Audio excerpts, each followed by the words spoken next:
ኣብ ማእኸል ሃገር ህንዲ ካብተን ምዑላት ከተማታት ዝረሓቐ ሓደ ፍሉይ ጎልጎል ኣለዎም። ቻምባል ብጸበብቲ ሽንጥሮታትን ዕሙቕ ብዝበሉ ኣኽራናትን ዝተመልአ መሬት እዩ።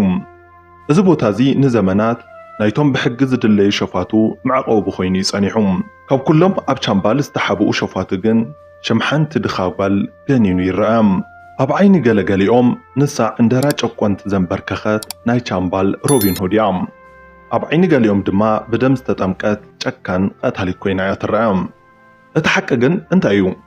ከመይ ኢላ እያ ኸ ሓንቲ ትሕቲ ዕድመ ዝኾነት ጓል ካብቲ ዝኸፍአ መከራን ውርደትን ተንሲኣ ንመላእ ህንዲ ዘንቀጥቀጠት ንግስቲ ሸፋት ክትኸውን ዝበቕዐት? ኣብ ናይ ሎማዓንቲ መደብና ታሪኽ እታ ብደም ብሕነ ብጽንዓትን ብስልጣንን ዝተጻሕፈት ንግስቲ ሸፋቱ ወይ ከዓ ዘባንዲት ኩዊን እናተባህለት እትፍለጥ ጓል ከቕርበልኩም እየ። ታሪኻ ዝጅምር ኣብ 1963 ብኣቆጻጽራ ፈረንጂ እዩ። ኣብ ኡታር ፕራዲሽ ኣብ እትርከብ ንእሽቶ ቁሸት ጎርሃ ካፑርዋያ ተወሊዳ። ሽማ ፉላን ዴቪ ትበሃል። ኣብ ሃገር ህንዲ ዓሌት ማለት ኩሉ ነገር እዩ ዝውስን። ፉላን ዝተወለደትሉ ዓሌት ማላህ ዝበሃል ኮይኑ ናይ ገፈፍቲ ዓሳን ድኻታትን ታሕተዋይ ዓሌት እዩ ነይሩ። ካብ ህፃንነታ ጀሚራ ፍልጠት ዘይኮነትስ ውርደትን ዓመፅን እያ ተማሂራ።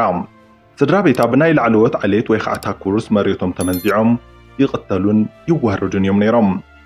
ካብቲ ውርደትን መቕተልትን ዝዘለለ ድማ ፉላን ገና ጓል 11 ዓመት ህፃን ከላ እዩ እቲ ጸሊም ታሪኻ ዝጀመረ። ስድራ ቤታ ብምኽንያት ድኽነት ንሓደ ካብኣ ብዕድመ ብ3 ዕፅፊ ዝዓቢ ማለት እውን ንሳ ጓል 11 ዓመት ከላ ንሱ ወዲ 30 ዓመት ዝነበረ ፑቲላልን ዝተባሃለ ሰብኣይ ሸጥዋ። ዝሸጥዋ ብኽባር ዋጋ ይነበረን። ብዋጋ ሓንቲ ላምን ሓንቲ ብስክሌት ወይ ከዓ ሒደት ቅርሽን እዮም ሸይጦማ። እቲ መርዓ ዘይኮነስ መሸጣ ባርነት እዩ ነይሩ። እቲ ሰብኣይ ፉላን ዴቪ ናብ ገዙ ካብ ዝኣተወት ላዕለት ጀሚሩ መዓልታዊ ይገርፋን ይዕምፃን እዩ ነይሩ። ፉላን ዴቪ ዋላ እኳ ገና ጓል 11 ዓመት ንእስቲ እንተኾነት ካብቲ ዘላቶ መዓሞቕ ደልሃመት ክተምልጥ ግን ብዙሕ ግዜ ፈቲና እያ። ኣብ መወዳእታ ድማ ሓደ መዓልቲ ተሳኺዕላ ሃደመት። ግና ኸ ፉላን ዴቪ ናበይ እያ ክትኸይድ? ኣብቲ ዓቀባዊ ሕብረተሰብ ህንዲ ካብ ሰብኣያ ዝሃደመት ጓል ከም ፍንፍንቲ እያ ትርአ። ኣብ መወዳእታ 1970ታት ፉላን ናብ ዓዳ ተመልሰት። ግና እቲ ኣብ ዓዳ ዝነበረ ናይ ላዕለዋይ ዓሌት ጽልኢ ኣይሃደአን ነይሩ። ብሰንኪ እቲ ዝነበራ ናይ መሬት ባእሲ ምስ ዓንተረኛታት ላዕለዎት ዓሌት ብሓሶት ተኸሲሳ ንኣዋርሕ ተኣሰረት። ኣብ ቤት ማእሰርቲ እውን እንተኾነ ብፖሊስ ከቢድ መውቃዕትን ጸታዊ ዓመፅን በፂሕዋ እዩ። ካብ ቤት ማእሰርቲ ምስ ወፀት ዓዳ ሰላማ ሃባን። ኣብ 1979 ብኣቆጻጽራ ፈረንጂ ድማ ህይወታ ንዘለዓለም ዝቐየረ ፍጻመ ተፈጠረ። ሓደ ምሸት ሓደ ጋንታ ሸፋቱ ወይ ከዓ ዳኮይትስ ንዓዳ ወረርዎም። ንፉላን ዴቪ ድማ ሒዘምዋ ናብቲ ዱር ጠፍዉ፣ ጨወይዋ። ኣብቲ እዋን እቲ እቶም ሸፋቱ ብክልተ መራሕቲ ዝምርሑ እዮም ነይሮም፣ ብባቡ ጉጅጃርን ብቪክራም ማላህን። ቪክራም ማላህ ከም ፉላን ዴቪ ካብ ታሕተዋይ ዓሌት ዝመፀ እዩ ነይሩ። ባቡ ጉጅጃር እቲ ጨካን መራሒ ንፉላን ዴቪ ክዕምፃ ፈተነ። ግና እቲ ካልኣይ መራሒ ቪክራም ማላህ ዝተባሃለ ጎበዝ ንባቡ ጉጅጃር ተቃወሞም። ቪክራም ማላህ ንፉላን ዴቪ ካብቲ ዓመፅ ንምድሓን ንባቡ ጉጅጃር ብጠበንጃ ቀተሎም። ንሱ ድማ ሓድሽ መራሒ እቲ ጋንታ ሸፋቱ ኾነ። ፉላን ዴቪ ድማ ንመጀመርያ ግዜ ኣብ ህይወታ ሓለዋን ፍቕረን ረኸበት። ቪክራም ንፉላን ጠበንጃ ከመይ ከም ዝትትኮስ ከመይ ከም እትሃድን መሃራ። ካብ ግዳይ ድማ ናብ ተዋጋኢት ክትቕየር ጀመረት። ፉላንን ቪክራምን ተፋቐሩ። ብሓባር ኮይኖም ድማ ንሃብታማት ላዕለዎት ዓሌት እናዘረፉ ንድኻታት ክዕድሉ ጀመሩ። ስለ ዝኾነ ድማ ህዝቢ ቻምባል ንፉላን ዴቪ ከም ተኸላኻሊት ከም ጋሾኦም ክርእይዋ ጀመሩ። ግና እቲ ሰላም ነዊሕ ኣይጸንሐን። ኣብ ውሽጢ እታ ጋንታ ዝነበሩ ናይ ላዕለዎት ዓሌት ወይ ከዓ ታኩር ኣባላት ታሕተዋይ ዓሌት ዝኾነ ቪክራም ክመርሖም ኣይደለዩን። ስለ ዝኾነ ድማ ካብ ላዕለዋይ ዓሌት ወይ ከዓ ታኩር ዝተወልዱ ክልተ ኣሕዋት ማለት እውን ሽሪራምን ላላራምን ንቪክራም ክቐትልዎ ተንኰል ኣለሙ። ተሳኺዒሎም ድማ ኣብ 1980 ብኣቆጻጽራ ፈረንጂ ሓደ ምሸት ኣዘንጊዖም ንቪክራም ብጭካነ ቀተልዎም። ፉላን ድማ እቲ እንኮ ዝዕቑባ ሰብኣይ ሞተም። ዓለም ብምልእታ ከም ብሓድሽ ጸልመተታ። ግና እቲ ዝኸፍአ ገና እዩ ነይሩ።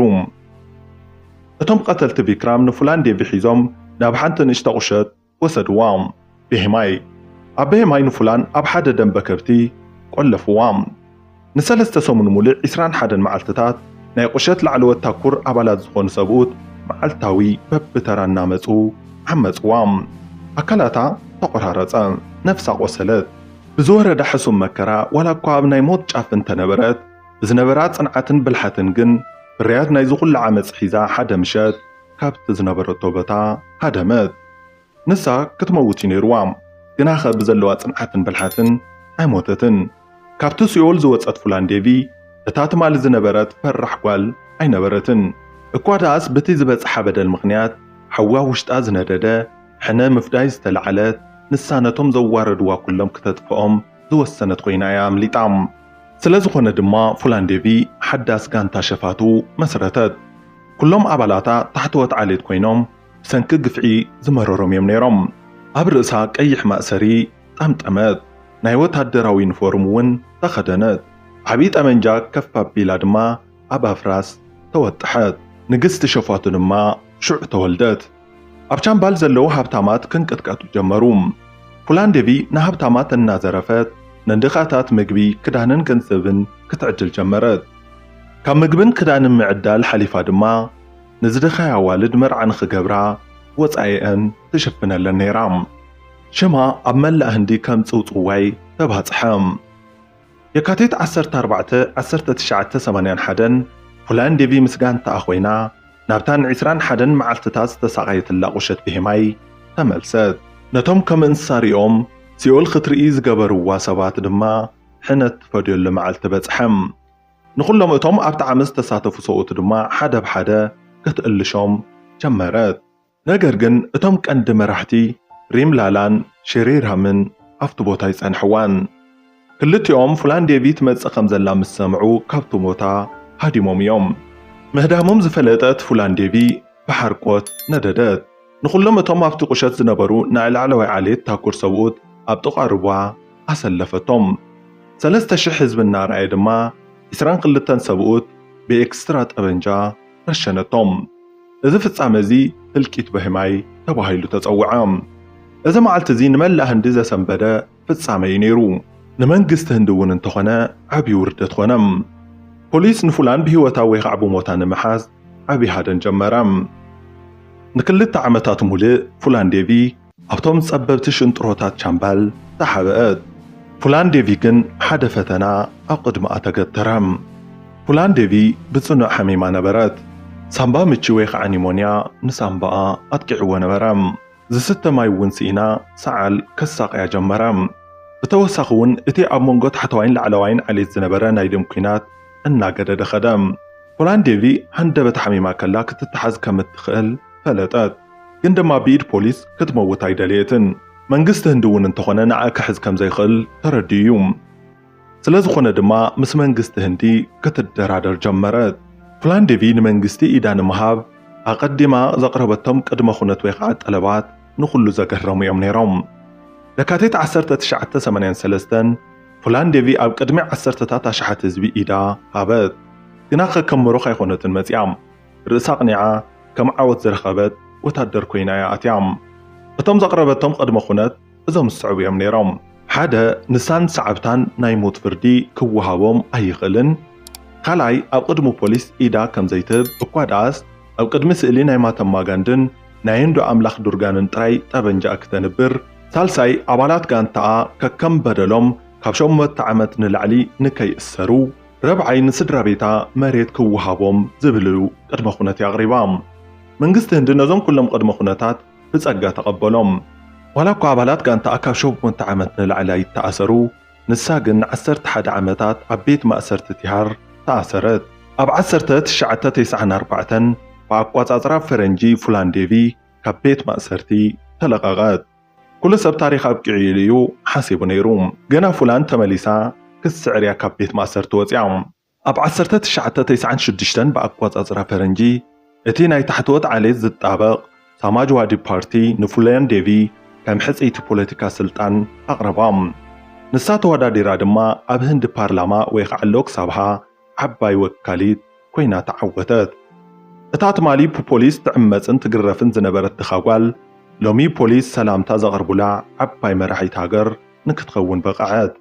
ንሳ ድምፂ ናይቶም ድኻታትን ግዳያት ዓመፅን ኮይና ድማ ክትጣበቕ ጀመረት።